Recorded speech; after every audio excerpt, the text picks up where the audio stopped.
Hey everyone, and welcome to the Thursday edition of FreightWaves Now on August 8th. I'm Zach Strickland. Up later we'll have Jesse with an air cargo update, but first, the carrier update presented by AT&T Business.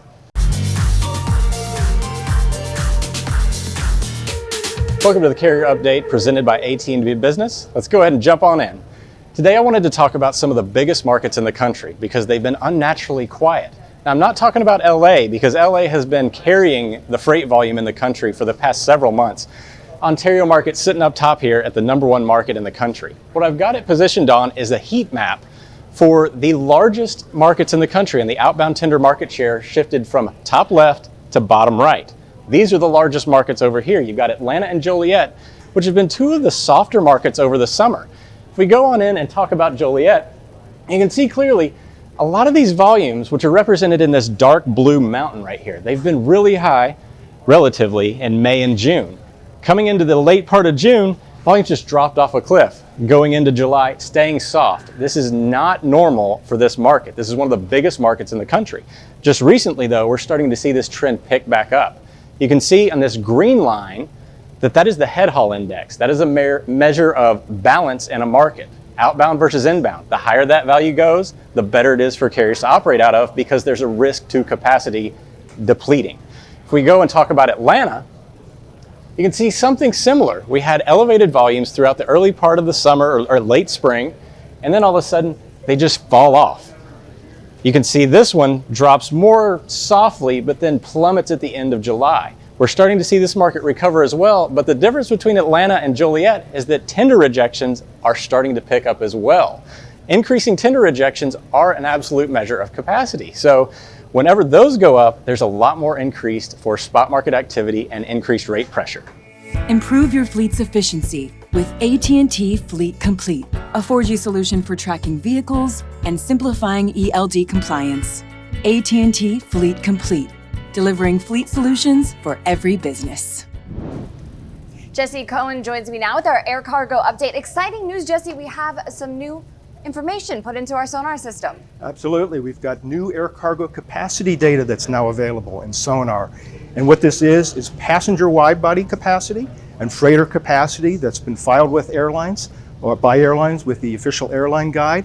And what we've done is we've provided it for the top 3 airports here in the United States to cover weekly tons that are available for cargo sale. So we have on the top, we have Los Angeles outbound capacity, we have in the middle Chicago outbound capacity, and we have on the bottom JFK outbound capacity.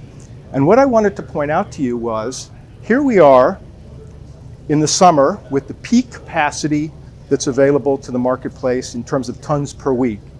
But with this data, which we'll have going from January of 2018 to 12 weeks in the future, we can see that there's going to be a dip at the end of October. That's basically the beginning of the IATA winter season. That's when about 15% of the capacity gets pulled from the market.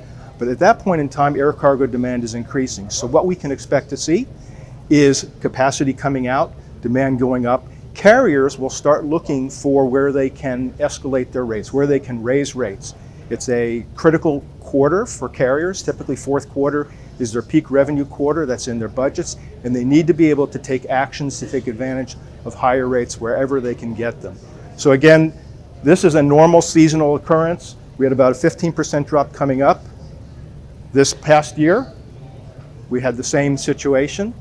And what we have here basically is a tool that truckers and forwarders and airlines can use to look at how much capacity is coming in and out of an airport over time and to be able to plan their strategies around how to attract air cargo and what to do with their rates and what to expect in terms of where there are going to be higher volumes or lower volumes. We're doing this at about 45 different airports, and it's our way here at FreightWaves of improving transparency around the air cargo movements that touch on so many different stakeholders, including the truck community. Yeah, this is big. Delta just announced. Is this what they're using, Delta Airlines? This will be one of the tools that'll be available to them, but it's available to all of our SONAR subscribers. So a real advance forward in terms of our air data and our air metrics. Yeah, very exciting times there, and something peak season coming up, something to look at, because as you said, may not be a peak season like we usually see because of tariffs. Absolutely. So we're in a softer environment right now where air cargo is down significantly year over year.